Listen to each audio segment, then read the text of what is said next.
পৃথিবী কিছুই না। পৃথিবী হচ্ছে কিছুদিন খেয়ে পরে বেঁচে থাকার একটি জায়গা। এটি আমাদের চিরস্থায়ী ঠিকানা নয়, এটি ক্ষণস্থায়ী একটি আমাদের আবাস। আমরা জার্নিতে আছি, আমাদের এখানে বসার জন্য ব্যবস্থা করা হয়েছে, কিন্তু আমরা না বসে এই পৃথিবীর উপরে আমরা শুয়ে পড়েছি। কথা বলেন ঠিক কিনা? পৃথিবীটা হচ্ছে একটি মরা লাশ। পৃথিবীটা কি?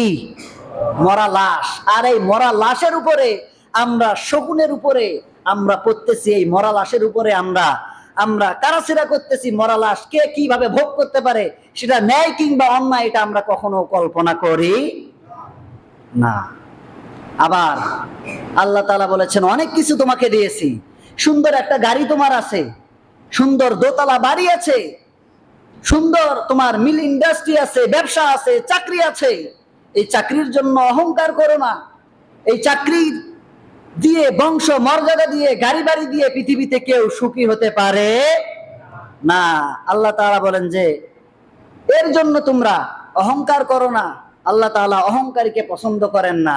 আল্লাহ তাআলা যদি চান, এক রাত্রে তোমার মতো এইরকম ছোট্ট মানুষ কেন, তোমার চেয়ে আরো হাজার হাজার কোটি টাকার মালিককে আল্লাহ তাআলা এক রাত্রের মধ্যে ফকির বানিয়ে দিয়েছেন। কথা বলেন ঠিক কিনা? এই জন্য আমার ভাইরা, ওয়ালা তাফরাহু বিমা আতাকুম, কিছু জিনিস তুমি পেয়েছো, মনে করেছো যে এই জিনিস অমর হয়ে থাকবে, এই জিনিস চিরকাল আমার কাছে থাকবে, অহংকার করতেছো। আল্লাহ তাআলা বলেন যে না, ওয়ালা তাফরাহু বিমা আতাকুম, এটা নিয়ে অহংকার করো না, এটা নিয়ে এত আনন্দ উদ্বেলিত হইও না। তবে হ্যাঁ, একটা সুন্দর তোমার গাড়ি আছে, সুন্দর বাড়ি আছে, আল্লাহ তাআলা চাকরির বন্দোবস্ত করে দিয়েছেন, অন্যান্য ফ্যামিলির চেয়ে তুমি অনেক ভালো আছো। ওয়াশকুরু লিল্লাহ, আল্লাহ শুকরিয়া আদায় করো, তাহলে আরো বাড়িয়ে দিবেন তিনি কে? এই জন্য শুকরিয়া আদায় করতে হবে। আপনি যা পেয়েছেন তার জন্য শুকরিয়া আদায় করুন। যা পান নাই তা আপনার ছিল না, এটা নিয়েও আপনি শুকরিয়া আদায় করবেন, তাহলে একজন খুশি হবেন, তিনি কে? আল্লাহ তাআলা বলেন যে আমি যদি তোমাকে কোনো কিছু দিতে চাই, তা পৃথিবীর কোনো মানুষ ঠেকাতে পারবে না।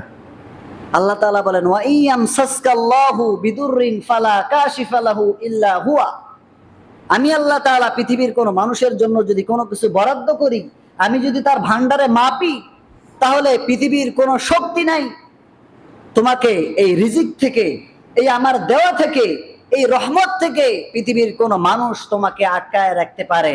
যা তোমার ভান্ডারে ছিল তা অটোমেটিকলি তুমি পেয়ে যাবা। আর আল্লাহ তাআলা বলেন, যা তোমার ছিল না আর যা আমি তোমাকে দেব না, সারা পৃথিবীর মানুষ মিলেও যদি তোমাকে ওটা দেওয়ার জন্য চেষ্টা করে, সারা জীবন যদি সবাই মিলে নিয়ে এসে তোমার সামনে দেয়, তারপরেও সেই জিনিস তুমি ভক্ষণ করতে পারা যাবে না। এই জন্য সমস্ত অবস্থায়, সর্বহালতে আমরা একজনের শুকরিয়া আদায় করব, তিনি কে? সকলকে বলতে হবে কে? আল্লাহ তাআলার শুকরিয়া আদায় করব।